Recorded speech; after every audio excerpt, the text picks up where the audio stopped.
This year, Germany officially became the third largest economy in the world. That means that it's not only the leading economy in the Eurozone area, but also among the most influential on Earth. As the cliche goes, with greater power comes greater responsibility. And accordingly, Germany is coming under pressure by countries all around the world to play a more consequential and proactive role on the global stage. In Europe, Germany has already launched its own Zeitenwende, kind of an epochal transformation in its foreign defense policy by more actively contributing to Ukraine's defense after the invasion by Russia. But Germany is also playing a more important role in the Indo-Pacific, arguably the most dynamic and consequential place on Earth in the 21st century. For a long time, much of Germany's policy in the region was defined by its robust economic relations with China, but more recently, Germany is also reaching out to the rising powers, from India to Indonesia and also Vietnam. Crucially, Germany is also stepping up its engagement with like-minded countries, with fellow democracies like the Philippines, which has emerged as the fastest growing economy in Southeast Asia and represents an enticing market for Germany's business sector.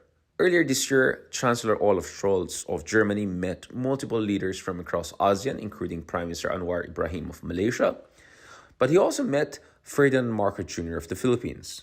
And the bilateral meeting, by all indications, was extremely important, cordial, fruitful, and forward-looking. Germany seems very interested in stepping up its economic footprint in the Philippines, especially amid our multi-billion-dollar infrastructure modernization program. And German companies are set to play an important role in the construction of new airports and other major landmark infrastructure projects in the Philippines in the years to come. There's also growing hope in the Philippines to attract more German investments in the tech and manufacturing sectors. But crucially, there's also growing expectation for Germany to play an important role as a security partner in Asia.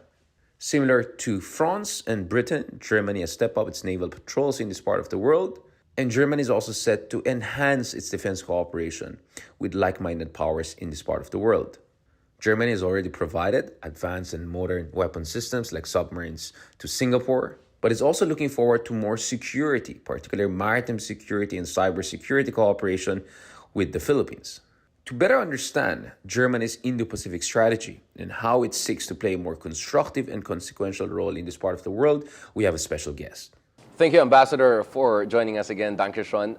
A pleasure. Thank you. Germany, obviously, now officially the third largest economy in the world. I think there's a lot of expectation on Germany nowadays to step up to the plate, to play an important role on the international level. We're going to talk about all of those things. But right off the bat, let's start with Chancellor Scholz meeting with, I think, 3 different leaders from ASEAN. You have Anwar Ibrahim from Malaysia, you have the leader from Thailand, and of course, most importantly for us, President Bongbong Marcos. Yes. Can you tell us a little bit about that? What was the meeting all about? What were the outcomes of that? What is the relevance of the outcomes of that? Yeah, thank you very much. First of all, thanks very much for inviting me and for giving me the chance, the opportunity to talk to you. I know you are a fan of Germany. I've seen your a friend of photos. Germany. A friend, all right, not exaggerating. I've seen the pictures of you and Chancellor Scholz when you met him as a young leader. Congratulations for that, and that's also one of the reasons why you're having me here today. So yes, we had this very intense ASEAN week in Berlin, mid-March, with the 3 heads of state, heads of government you were mentioning. I can, of course, mainly speak about the president's visit to Germany, President Marcos in Berlin for 2 days with a huge delegation, talking to the Chancellor at the invitation of the Federal Chancellor on economic relations. There was a big business forum attended by many very high-ranking German business leaders, also leading to, as you know, investment MOAs, LOIs, so letters of intent, memorandum of understanding from German business to invest more in the Philippines, to come to the Philippines, to do more in the Philippines. And our leaders, Chancellor Scholz, President Marcos, agreed, I think, on many international and global issues. And that's important. Economy is one thing, private sector is one thing, government to government is the other thing. And let me just mention the Philippines, and that is what the visit of President Marcos has proven, is much higher on the agenda in Germany than it was before. Right. Much higher on the agenda because you are a trusted and reliable partner in ASEAN, in the Southeast Asian region. We share a lot of common values. We support, Germany supports, and the Chancellor has made that crystal clear again, the Philippines' standpoint and legal view on the South China Sea. The Philippines are supporting Germany and Europe as a whole when it comes to condemning the Russian aggression, Right. the Russian war against Ukraine. We have a lot in common on climate change, where we want to fight together against climate change. We have a lot in common when it comes to safeguarding and protecting the international rules-based order. So this visit of President Marcos, I think, was a milestone. And by the way, as you know, we have this year, we are going to celebrate 70 years of diplomatic Right. relations. So the visit of the president in Berlin was also, I think, a clear expression of appreciation for Germany's position. And as you know, Federal Foreign Minister Baerbock was here in January to prepare Right. for President Marcos' visit. So we see a dynamic in our relation, which now culminated in the visit of President Marcos in Berlin. And can you tell us a little bit about, because rules-based order was one of the issues where we had a lot of alignment. At the same time, if I'm not mistaken, Chancellor Scholz raised some issues about International Criminal Court investigations, about human rights and democracy issue. What was that all about? I mean, is this about Germany encouraging the Philippines in a certain direction? Because I mean, just to spell it out, there are speculations that the International Criminal Court may, after an investigation, conducted in the Philippines, may press ahead with potential prosecution and warrants of arrest sometime later this year, as of this taping. And so far, our understanding is that the Marcos administration is, my reading is kind of wishy-washy. Like, they're not against the investigation, but it's not clear how much they're going to cooperate once and if the warrants of arrest come in. What is Germany's position? That, considering, I think Chancellor Scholz comes from a city where one of the international courts is, and of course, Germany is one of the champions of human rights and rules-based order. What is the context of that? So I think you already used the right word, encouraging and Right. encouragement. We encourage this administration to further pursue the road to improve the human rights situations in this country. There are definitely deficiencies. There are things that needs to be tackled. The war on drugs under Duterte is over, yes, but the liability still needs to be done. Accountability for what happened. Accountability Yeah. for what happened. So the victims, of course, and the perpetrators still needs to be pursued. So there's a lot of work to do. On the ICC, yes, Germany is a member of the ICC, although we have a strong and functioning legal system. So also here, we would, of course, very much appreciate if the Philippines, as a trusted partner, also again becomes a member of the Rome Statute of the ICC. The argument saying we have a strong legal system, so we don't need the ICC, for us is not a very valid one. As I said, Germany also has a strong legal system, Right. but we are a member of the ICC because we trust the international system, and we are very much an advocate of a strong multilateralism. So on this point, I can only say we would very much appreciate the Philippines to reconsider their position taken in 2018 and come back to the family of ICC members. Right.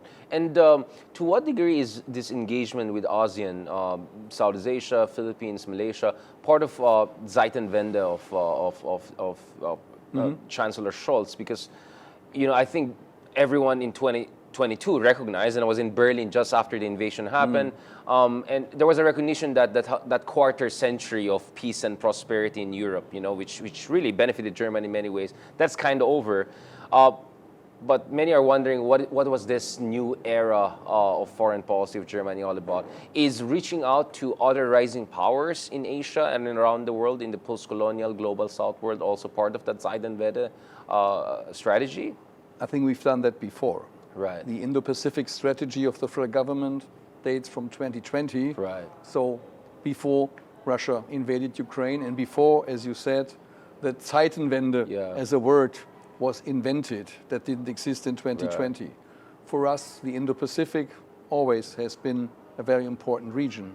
80% of the world trade goes through Indo-Pacific.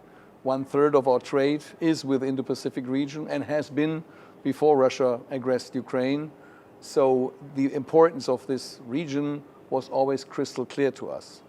One might argue that by the Russian aggression of Ukraine, our need to look for more intense partnerships with other countries might have been intensified.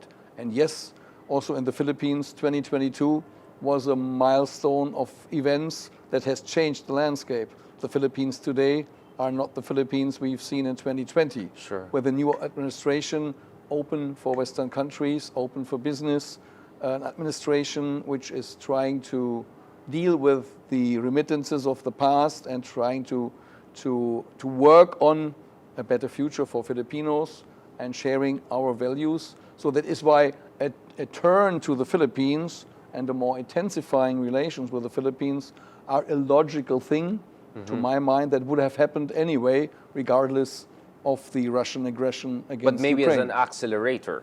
Yes. I mean, epochal transformation, if I can Let's call it that translate way. it properly. Yes. Yeah? So that transformation was already happening by the recognition of importance of Indo-Pacific, right?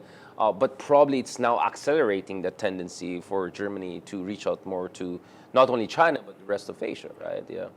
Well, particularly to the rest of Asia, particularly to the Philippines and the countries you mentioned at the beginning. That's why the Chancellor has received the Prime Minister of Malaysia and of Thailand and, of course, President Marcos, because also these countries, and particularly the Philippines, you are also reaching out to new partners. Right. You are also looking for new alliances. You have geopolitical and geostrategic challenges, I might say, in this region, and also you are reaching out to partners. So one might even say it's kind of a two-way street. We support, Germany supports the Philippines and other countries in the geostrategic game that is played here. You, the Philippines, or other ASEAN countries support us in the geostrategic game that is played in Europe when it comes to supporting the international rules-based order. So I think it's a two-way street and a win-win situation for both countries. Right, and somehow we're meeting somewhere in the middle. I think each of us are moving in a direction whereby there's a convergence of interest. Exactly. And we're operationalizing that convergence in terms of active policy. Now, before I go more into the Philippine-German bilateral relations, I know you're the ambassador to Manila, but I want to put you a little bit on the spot, because otherwise they're going to say, oh, you're just being too nice, right? Because you said, I'm a fan of Germany. I'm a friend of Germany. Thank you, that's fine. Yeah, you have a great football team. I'm a friend of the Philippines. Exactly. There you go. Ambassador, just a question on this. Germany has been a champion of rules-based order. It has been a champion of rule of law, among others. But we know also that one of the issues that is raised by Germany is the supposed inconsistency in Germany's positioning vis-a-vis Ukraine, and on one hand, very strong, firmly against Russian aggression, and the horrible, violence against Ukrainian civilians. And we saw in the case of Anwar Ibrahim, he had this very testy back and forth with Chancellor Scholz. And there's this kind of criticism that Germany is not even-handed in terms of its approach to the ongoing conflict in Gaza, while it was very proactive in emphasizing human rights and international law. Again, I know you're ambassador to Manila, but I'm sure as a German veteran diplomat, could you explain to the rest of the world, particularly to our audience in this part of the world, what is the score there? Because if Germany is a rules-based order, is there a consistency there? Or as some people say, what is your response to the criticism that you're not consistent enough? Or are we talking about totally different contexts and therefore the differential approach? Or as you can see, I've already written on that, Germany's approach is also evolving, in fact. And I think when we met Chancellor Scholz last March, he had just arrived from, I think, visits to Amman and Tel Aviv, if I'm not mistaken. Jerusalem, right? So can you explain that to our audience? Because I think this is some issues that keeps on popping up in terms of Germany's champion of international order. Yeah, very much, and thanks for bringing this up. I don't think there's any inconsistency. I think the first fact is Ukraine is defending itself as a sovereign nation against the attacks, the war put on him by another sovereign nation, that is Russia against Ukraine. Russia, without any reason, at least that's the way we see Legitimate it, has aggressed Ukraine by military means, completely putting away any rules and respect of international order. Israel is defending itself against Hamas. Israel was attacked by Hamas. And of course, and that's what you already indicated, we have a clear position on international humanitarian law. That's why my foreign minister, I think meanwhile 6 or 7 times, has traveled to the Middle East, and not only to Israel, but also to Israel, to make clear we expect the Israeli government to clearly respect international humanitarian law. And that means what Israel is doing in the Gaza Strip is not in line with international humanitarian law. That means the death toll of civilians is unacceptably high. And that's something Israel Which the has to Chancellor work made it on. clear, right? Yeah. Also, the Chancellor made that clear, not only my federal minister. So, as you said, our position is also evolving. Germany has always, and continues to be a friend of Israel. Israel is a democracy. Israel, a country that shares practically all our values. But as a democracy and as a country that shares our values, Israel is in particularly also obliged to respect international humanitarian law. And that is something where Israel constantly has to work on. And believe me, my foreign minister, also the chancellor, are making this point very clearly to Israelis every time. It's not only us, also other important countries in the West, I think, hammering this point out in the same way. So again, the fundamental difference is Israel is defending itself against an attack by Hamas. Ukraine has been attacked by Russia, and that is a completely different starting point. Obviously, in the case of Germany, we understand the historical obligation and dimension of this. I visited the Holocaust Memorial when I was in Berlin earlier this year, so I understand how deep and close this is to the heart of German conscience, I would say, just not the leadership and all of that. But I'm glad that there's a greater clarification on that point in terms of, that your position is clear on the observance of rules of conduct when it comes to war or even any exercise of self-defense. Now, the reason I also mentioned this is because Germany, over the past years, also has been a champion of cause for instance, the Uyghur people. I remember a few years ago, Germany took a very strong stance in the United Nations to make sure that the rights of the Uyghur people in China, for instance, is protected. So we're seeing a Germany that is very actively promoting human rights and the rights of minorities on the international level. Because I think there's always this stereotype of Germans, they're the business people, they're the economy people, they don't want to touch it. Not only. Exactly. I mean, but I think really in the past 10 years, we have seen Germany coming out as a champion of values, a value-based foreign policy. And I think it's quite natural, but if you come in from that angle of value-based foreign policy, inevitably there are going to be some people who are going to say, I'm not sure you're following this consistent, I'm not sure you're doing this. So I appreciate your clarification, Ambassador, on this issue. Now, going back to the Philippines and Germany, obviously we share a lot of values and international positioning in all sorts of different conflicts.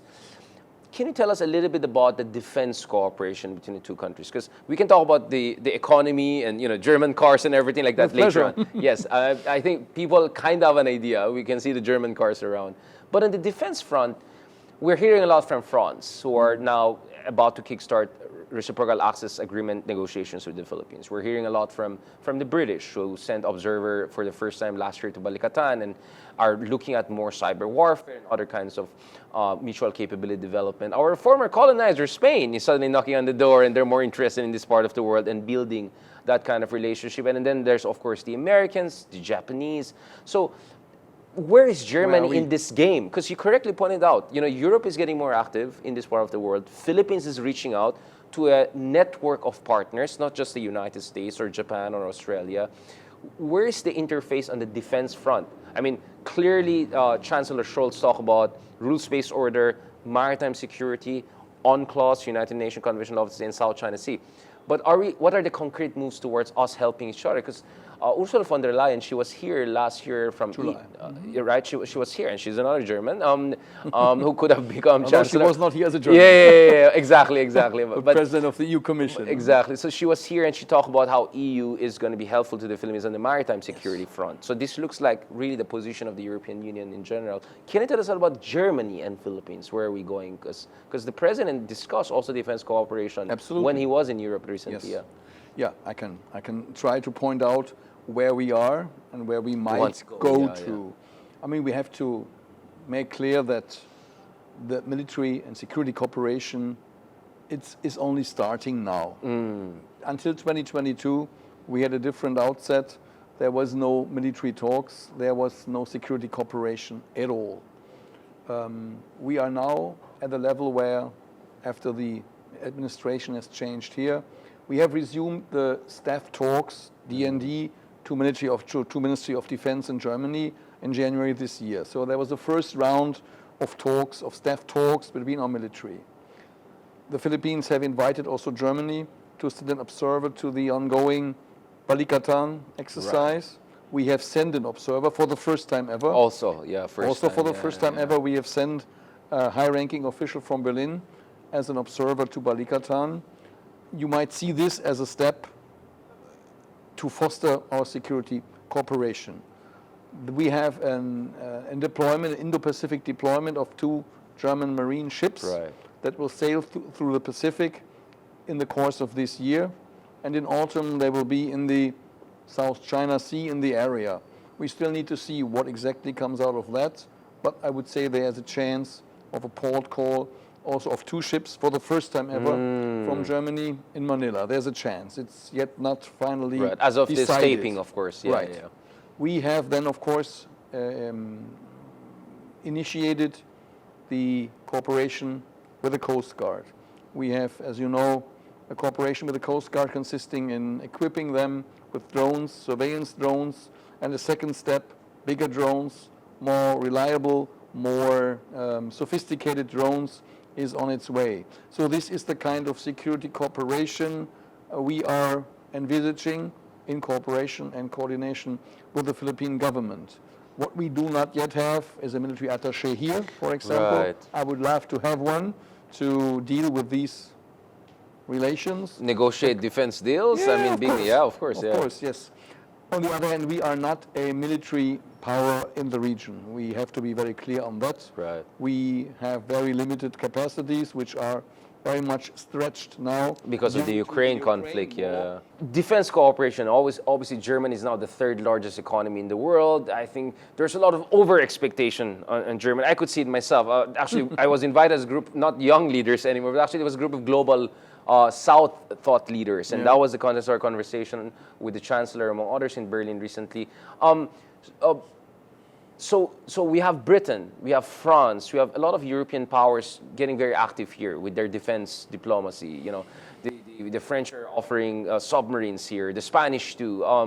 The French are going for a negotiation of reciprocal access agreement. The British send an observer to Balikatan for the first time last year. They want to build all sorts of different kind of defense cooperation. Where does Germany stand on this? I mean, you are an economic behemoth.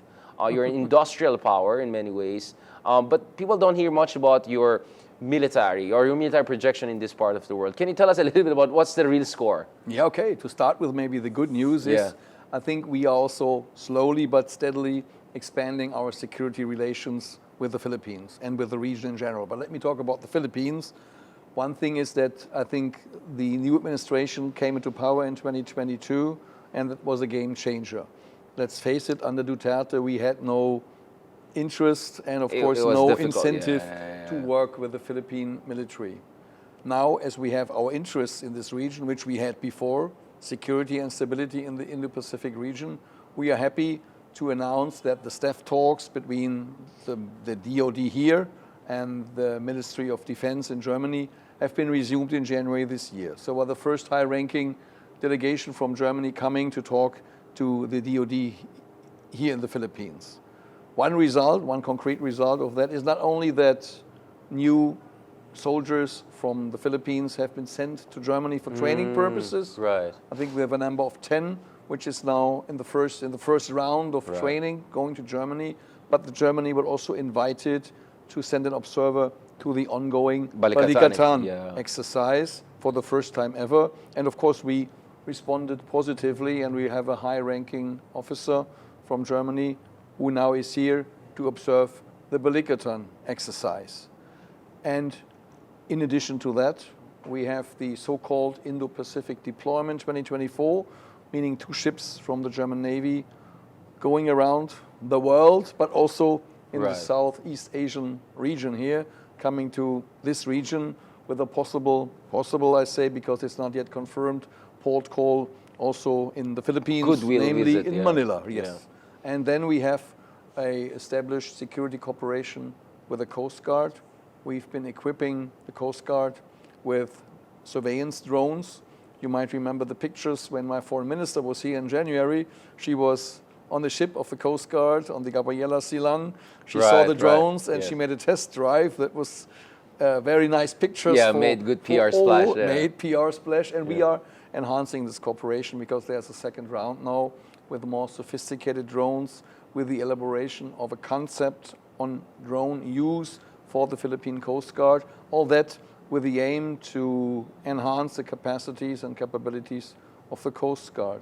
But let me also maybe do some expectation management, because as you say, others are Going big, are going big, Yeah, yeah. trying to show themselves here as a military power. Yeah. Let's face it, Germany is not and will not be a military power in the Indo-Pacific. Our capacities are stretched by the war in Ukraine. We will send observers here. We might send ships here and there, but a permanent military presence in this region for Germany is definitely not on the agenda for now and for the years to come. So I also have to say clearly, Manage this expectations. is a limited engagement. Right. Obviously, I mean, the French and British have territories also in this part of the world. That Here makes you a are. big difference, Yes. right? For us, that is 120 years ago. Exactly. So it doesn't work in the same way. Indeed.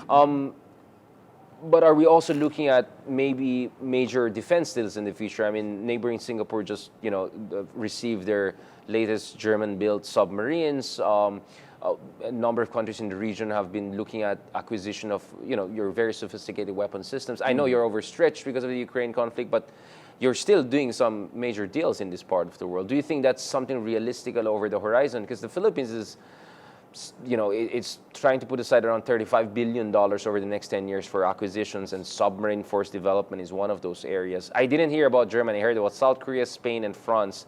Is it because you're already overstretched, or is it because we're still in the exploratory mode, and maybe that could come somewhere down the road? Yeah. I would see the latter one, exploratory mode. Right, right. I'm sure German military companies are happy to explore with our Philippine partners in case there is a procurement from the Philippine side where German bidders could participate and could also win. So that is definitely something our companies would look into, but that is definitely currently at an exploratory stage. Now, speaking of maybe more than exploratory, let's talk about economics, bilateral relations. I know Germany is big in this part of the world, particularly in Malaysia. Yes. I think any German cars or a number of German cars you buy in Manila, it goes through Malaysia first, right? For some, basic assembly. Not all of them, but some. Yes. Right, all of them, but not all of them, but some. But Yes. some of the good ones, at least, that I know. I think Malaysia is one of your biggest overseas FDI in Southeast Asia, right? And trade partner. But Vietnam obviously is coming in big. It's a country I've been following. I have a lot of German friends based in Vietnam who have been updating me on things. Singapore is a given. Where does the Philippines come in the ASEAN economic overseas investment strategy of Germany? I understand there are, as usual, of course, there are concerns about the investment environment. It can always be improved, sure. Yes. But are there also green shoots here that we can be more optimistic about German companies being more involved in manufacturing or some sort of, more value-added production in the Philippines? Yeah. Thank you very much. I think we can only encourage German investment in the Philippines. And that's what we as the embassy, together with the German Filipino Chamber of Commerce and Industry, are constantly doing. And that is what President Marcos was doing when he organized and visited the business forum in Berlin during his visit. So attracting German investment and German companies to the Philippines is definitely one of our priority areas, also for my mandate here in the Philippines. Having said that, we have 300 German companies in the Philippines already active, looking for more opportunities. I can tell you all those who are here have no intention to leave. They're They doing are good. happy here. They're doing good. They are doing good. Yeah. And that itself is already a clear testimony of that it's worth investing and doing trade with the Philippines. As you said, yes, there are problems They are in every country. You have problems with red tape, with corruption, with things that And does free not trade make agreement. We need a free trade agreement, right? I mean, EU and the Philippines don't have an FTA yet. No, Last time I checked, no. yeah. That's why Germany is a very vocal supporter of a successful FTA. and quick conclusion of FTA negotiations, which are done by the EU Commission, as you Right. know. I And visited think them back in the we are on day, a good yeah. track now because the Finally, resumption exactly, of the yeah. negotiations Right. now seems to be taking place in the second half of this year. And of course, we do hope for a fast and successful conclusion. But yes, an FTA would definitely help a lot to foster trade and investment. During President Marcos' visit to Germany, there were also discussion about was it Bosch and other companies getting involved in airport expansion plans. I mean, the Philippines has some multi-billion-dollar international airport projects. I think there are multiple of that, and German companies seem to be active in that. Can you tell us a little bit about that? And I'm sure, again, I don't want to look like a fanboy of German technology, but I'm sure it's always more encouraging. Why not? I mean, I'm sure it's more encouraging if people know it's a German design airport. You know, it always gives a. Although honestly, I would say the airport in Berlin is not the most impressive one I've seen, especially if you fly in from the Middle East or Istanbul, right? So that's the irony. There's more irony in it. Like it is. Yeah. Allow me some self-criticism. Please go ahead. Yeah. Because great infrastructure projects is something Germany is definitely not the world leader. Yeah, Yes, yeah. the Berlin airport took us 10 years to construct, to put it into operation. not the most And then impressive scene I've- it was extended and extended again. Over, yeah. So that was not the best story to tell, not the best success story. No, but when it comes to airport equipment Right. or technical equipment in general, take the underground that's going to be built here in Subway, Manila, the yeah. subway that's being Japanese, built here. right? It's Japanese, But yes, German but components? you have a lot of subcontractors Who are from German. Germany. So the main That's encouraging contractor too, is yeah. Japan, yes, but there are subcontractors from Germany. And the same is true for many other investment. When it comes to airports, we have indeed technology that is used all over the world, and that includes the Philippines. So the big infrastructure capacity development projects in the Philippines on airports, on ports, on railways, be assured there's always a part from Germany which is in it. And I hope, of course, this part is going to grow. My understanding of Minister Burbach is she's very strong on a kind of a feminist, woman empowerment, people-to-people relationship foreign policy. Yes. Where is the direction of German's foreign policy in terms of helping minorities in the Philippines, maybe peace process in Mindanao? That's something where I think EU is pretty strong. A lot of the aid and grant that comes from EU goes towards these kinds of projects, right? Community empowerment, peace process issues. Can you tell us a little bit about that? Yeah, thank you very much. Of course, feminist foreign policy should not be reduced to empowerment of women Alone, but it is about minorities. Yeah, exactly. Yeah, That's yeah. important to know Marginalized because groups. many people do misunderstand that that is only to get to a 50% quota for women. Interesting. That's not it. It's much more. It's about minorities. It's about empowerment of minorities. It's about considering always the rights of minorities in your policy decisions. And well, Mindanao, I think, is a very good example because Germany is supporting the peace process since years. The GIZ runs different programs there. We are in close contact with all the groups in Mindanao. We recently organized a meeting with ethnic minorities Right. from Mindanao. You mean indigenous groups, right? Exactly, Yeah, yeah, yeah. indigenous groups, not the Moro, but also the others, Right, of course. which are Yeah, in yeah. the region, to make sure that also their rights are respected in the process. It's a very complex thing, and we of course wish that 2025 the elections will be successful. But let me add to Mindanao also that it is not limited to the peace process in itself as the political process, but I think Mindanao needs development. Only if you have development in the country, in this Right. part of the country, a lot of conflicts can be reduced. And GIZ, with money from the German government, is running a lot of projects in Mindanao to enable farmers, agricultures to live better, to make better of their production when it comes to coffee, when it comes to cacao. There's a lot of things that are going on under the surface, Right. not visible for everyone, not the big political thing, but enabling, empowering people on the ground to create better living conditions. And I think that is also a very big, very important part when it comes to a successful peace process. Because you cannot octroy a peace process. Right. You cannot say, let's have peace now. You need also the economic and social The preconditions, basis for that. Speaking of sustaining peace and long-term peace, you need sustainable development. And inevitably, I can think of climate change, green infrastructure in one area, but also critical infrastructure protection, because cyber warfare seems to be a big concern for a lot of countries, vulnerabilities to sabotage and all.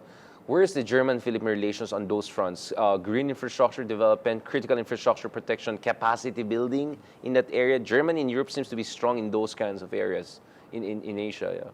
Yeah, two things maybe. One is indeed what we do in the Philippines. And that is, the Philippines are a key country for our International Climate Initiative. Interesting. Which is run by the Ministry for Economic Affairs and Climate Action.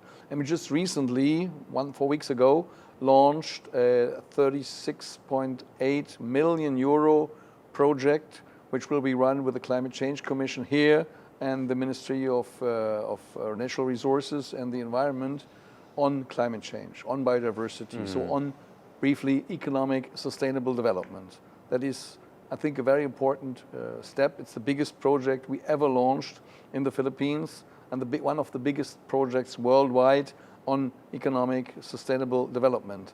So here you see how important how much importance Germany attaches to green economy. I mean, you guys are Energiewende, right? Energiewende comes from exactly. I mean, what about Germany and the Energiewende? Where are we on that? Yeah. I mean, Russia's war against Ukraine has put us in front of almost insurmountable challenges because gas supply from Russia was cut from one day to the other. So we completely had to replace that gas.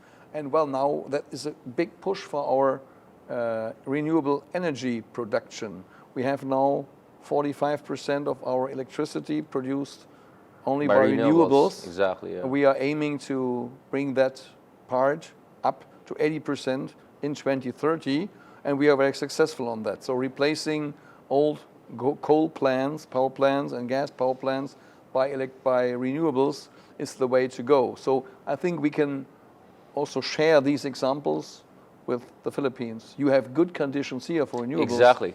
The sun, I mean, we are all complaining about the heat these days, but it's perfect. The sun is perfect when it comes to renewable energies, and you have also a lot of wind, so offshore wind parks, and wind is also a source you should look into, and I know this government looks into, but where Germany also can play a role and share experiences, share best practices, and of course, deliver also infrastructure. Yeah, I mean, the reason I had to emphasize the Energiewende is people say, oh, it's nice if you're like a non-industrial manufacturing country to go green. I mean, there's that kind of caricature. And my point is, Germany just became the third largest economy. Of course, you still have recession and problems like that. But that's while you're going through this energy transformation, Energiewende.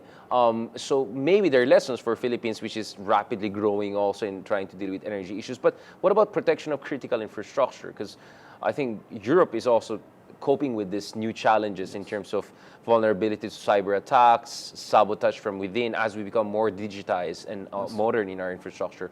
Where's Germany-Philippine relations going on that front?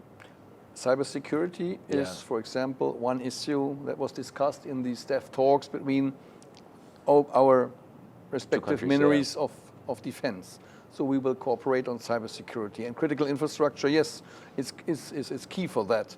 The energy infrastructure in Germany is as vulnerable probably as is the infrastructure in the Philippines. You are in a different situation because you have 7,000 islands and many local grids. We have one big grid, but that is also very vulnerable to cyber attacks, and we've seen that in the past, and we see that almost on a daily basis. Like here, different authorities being attacked by cybercrime. So cooperation on cyber security is something our governments, both of our governments, are willing to look into, and first steps, as I said, staff talks in January, have already been taken on that. And on the last part of this episode, I want to keep it a bit light. You see,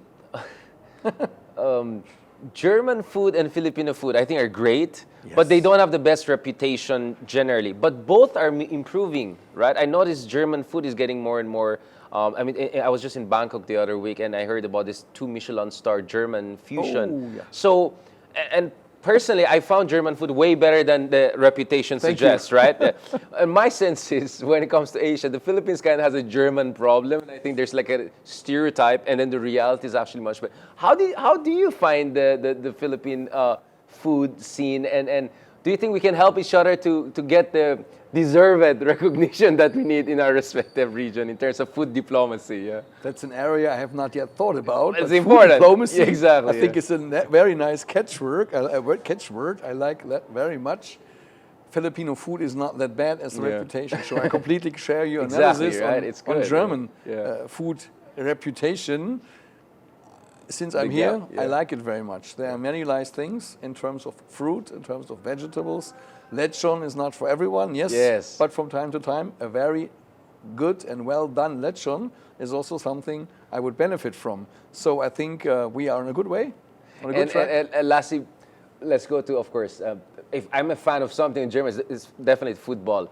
Are we looking at more cooperation between Philippines and Germany in the football front? Because I remember the Italian ambassador a few years ago said he's going to bring Inter Milan to the Philippines or something like that. I mean, maybe we can have a separate conversation with the Italian ambassador. Are we looking maybe you have some fantastic teams there, and Bayer Leverkusen is doing fantastic. champion, I mean, yes. of course, and Bayern München, of course, is something else. Are we looking at also, because President Marcos Jr. seems to be much more football fan like me, because Philippines is a basketball nation. I mean, this studio is mostly for basketball analysis. That's why it is huge.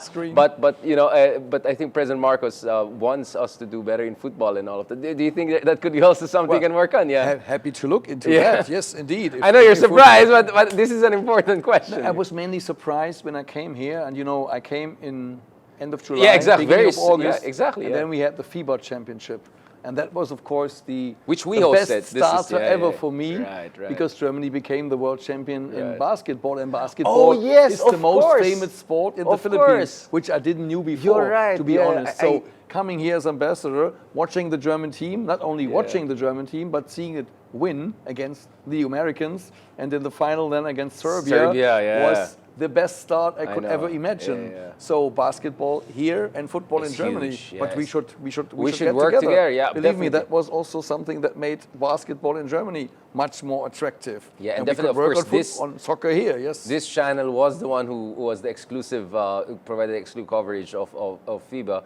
Thank you so much again, Ambassador. Dankeschön. That was fantastic. Thank you Yes, so much. fantastic. I Thanks think for we have inviting to me. do more of this in the future. Hopefully, if there are more news on football and FIBA and more German cars, let's talk about let's food, talk about it. cars, football. But whatever. food, you have to get back to me, because I think Steinmeier, your president, did some food diplomacy in Turkey recently. Indeed, But let's have a long conversation on that. Let's have him here and then Yes. talk about food diplomacy. Thank you so much, I agree. Ambassador. Thank you. Catch us again next week here on One News. You can also check out the long conversation on Spotify, YouTube, and Google Podcasts. I'm Richard Haydarian, and this is The View from Manila, where One News, all sides, all the time.